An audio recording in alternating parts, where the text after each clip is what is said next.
लेकिन कोई चीज अच्छी है कहीं से तो उसको निकाल दो, तो उसको बता ये क्या है, मैं अपना कार का फोटो है, कार में मैं अगले 10 साल बाद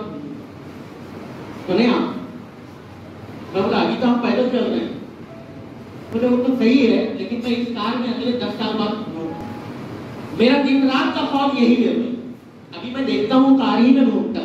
मैं उसका इतना ही हिस्सा आपके लिए सचेत कर रहा हूँ कि अपने सामने एक मंजिल रखो, और वो मंजिल क्या है, वो मंजिल है कुछ आपके जहन में कहीं नहीं बनी रहे कि मैं मुस्तकबिल का डॉक्टर हूँ, मैं मुस्तकबिल का इंजीनियर हूँ, मैं मुस्तकबिल का एक वकील हूँ, मैं मुस्तकबिल का एक बहुत बड़ा कंपनी का मैनेजर हूँ,